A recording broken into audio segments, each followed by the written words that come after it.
Mari kita menelusuri perbezaan kurikulum antara dua tokoh, iaitu Maria Montessori dan juga Reggio Emilia. Maria Montessori adalah merupakan seorang ahli pendidik yang berasal daripada Itali. Beliau merupakan seorang ahli falsafah, ahli perubatan, seorang saintis dan juga penyokong gerakan wanita iaitu feminis dan juga seorang humanis. Beliau merupakan seorang pendidik awal kanak-kanak yang pertama dicalonkan menerima Nobel Keamanan. Pendidikan kurikulum Maria Montessori ini diasaskan pada tahun 1906. Pada awalnya, pendidikan Maria Montessori ini dijalankan untuk pelajar yang terancang akal sahaja. Namun, pendidikan sistem ini mendapati bahawa terdapat perubahan bahawa sistem ini telah membantu ramai para pelajar dalam perkembangan minda mereka. Seterusnya, pada zaman kini, sistem Maria Montessori ini telah dijalankan di seluruh dunia termasuklah di negara kita, Malaysia. Seterusnya, sistem kurikulum Reggio Emilia. Sistem kurikulum Reggio Emilia ini berasal daripada Amerika Syarikat iaitu pada tahun 1987. Tahun 1987, Reggio Emilia telah tiba di Amerika Syarikat melalui pameran bergerak. Seterusnya, pada tahun 1991, Sekolah Reggio Emilia telah mendapat pengiktirafan daripada Newsweek sebagai the best in the world. Usia awal kanak-kanak merupakan waktu paling berharga di mana 80% perkembangan otak kanak-kanak mencapai kesempurnaan. Pada masa ini, kanak-kanak mestilah diberi rangsangan dengan baik untuk membangunkan kecerdasan pelbagai. Perkembangan dunia pendidikan mula membuat orang dewasa sedar akan pentingnya pendidikan kanak-kanak sejak awal dan pelbagai sekolah juga menggunakan pelbagai model pendekatan pembelajaran untuk menarik perhatian kanak-kanak. Walau bagaimanapun, kurikulum di luar negara atau di mana sahaja tujuannya adalah untuk kepentingan kanak-kanak untuk kemahiran asas mereka seperti menulis, membaca, mengira. Hal ini adalah sebagai persediaan untuk masa hadapan.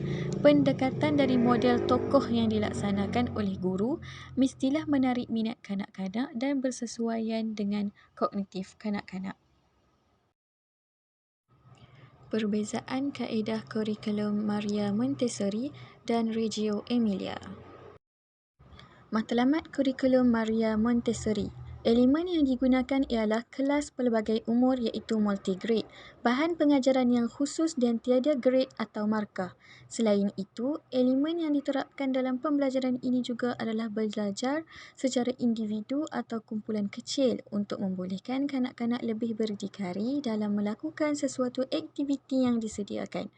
Persekitaran pembelajaran yang selamat, menarik dan mempunyai kebebasan untuk melakukan sebarang aktiviti juga merupakan unsur pembelajaran yang terdapat dalam pembelajaran ini yang membolehkan kanak-kanak menggunakan diri mereka dengan cekap dan sesuai dengan persekitaran yang telah disediakan. Matlamat kurikulum Reggio Emilia pula, kurikulum ini bertujuan untuk kemajuan kanak-kanak tetapi kurang ruang lingkup dan urutan. Guru mengikuti kepentingan kanak-kanak dan tidak memberikan arahan fokus dalam memberikan pengajaran. Pendekatan Reggio Emilia mempunyai keyakinan yang kuat bahawa kanak-kanak belajar melalui interaksi dengan orang lain, termasuk ibu bapa, kaki tangan dan rakan-rakan di persekitaran belajar yang ramah. Kanak-kanak digalakkan untuk menggambarkan pemahaman mereka melalui salah satu dari bahasa simbolik, termasuk gambar, patung, bermain drama dan menulis. Mereka bekerja sama menyelesaikan masalah-masalah yang timbul. Guru sebagai pemudah cara dan kemudian mengamati perdebatan mengenai sejauh mana kanak-kanak mampu menyelesaikan masalah. Seterusnya, objektif kurikulum Reggio Emilia menghubungkan kekuatan idea-idea dan hak-hak kanak-kanak, potensi dan sumber-sumber yang sering kali terabai. Kemudian memperkenalkan kajian, penyelidikan, eksperimen dalam pembelajaran dengan konteks pembelajaran yang aktif, konstruktif dan kreatif. Meningkatkan profesionalisme guru, menyokong suatu kesedaran yang tinggi terhadap nilai-nilai kerjasama dan kebermaknaan hubungan antara kanak-kanak dan keluarganya. Kemudian menjadikan topik utama dari nilai-nilai penyelidikan, pemerhatian, interpretasi dan dokumentasi dari pengetahuan yang dibina dari proses berfikir kanak-kanak. Kemudian mengatur kunjungan terbimbing ke dalam program pendidikan, pameran budaya, seminar dan kursus-kursus dalam isu pendidikan dan budaya awal kanak-kanak. Objektif kurikulum Maria Montessori pula adalah memberi peluang kepada kanak-kanak yang berumur 4 hingga 6 tahun untuk mencapai objektif dalam aspek jasmani, emosi, sosial, intelek dan rohani dari segi membina kecerdasan badan. Kemudian mempunyai tubuh badan yang sihat, boleh bekerja secara bersendirian atau berkumpulan, menghormati perasaan serta hak orang lain, membentuk hubungan yang positif kepada orang dewasa serta rakan sebaya, mengamalkan nilai murni dan mengamalkan nilai-nilai Islam dalam kehidupan seharian, berkomunikasi menggunakan bahasa Malaysia, bahasa Inggeris dan bahasa pengantar dalam kehidupan harian, menghargai keindahan alam dan warisan budaya, mengembangkan daya kreatif dan estetika, menggunakan kemahiran matematik asas dalam menjalankan tugas harian dan masalah, meneroka persekitaran menggunakan kemahiran proses sains asas. Seterusnya, pendekatan kurikulum Maria Montessori. Pendekatan kurikulum Maria Montessori ini adalah lebih kepada ke arah kemahiran hidup. Pendekatan kurikulum Reggio Emilia pula adalah setiap langkah aktiviti kanak-kanak, guru memerhati, berbincang dan menafsirkan bersama hasil pemerhatian mereka, yang seterusnya membuat pilihan yang baru untuk ditawarkan kepada kanak-kanak. Dengan membincangkan dalam kumpulan dan memerhati semula pengalaman-pengalaman dan idea-idea kanak-kanak akan membesar dengan pemahaman mereka. Pendekatan Reggio Emilia percaya bahawa kanak-kanak belajar melalui interaksi dengan orang lain, termasuk ibu bapa, kaki tangan dan rakan-rakan di persekitaran pembelajaran yang aktif.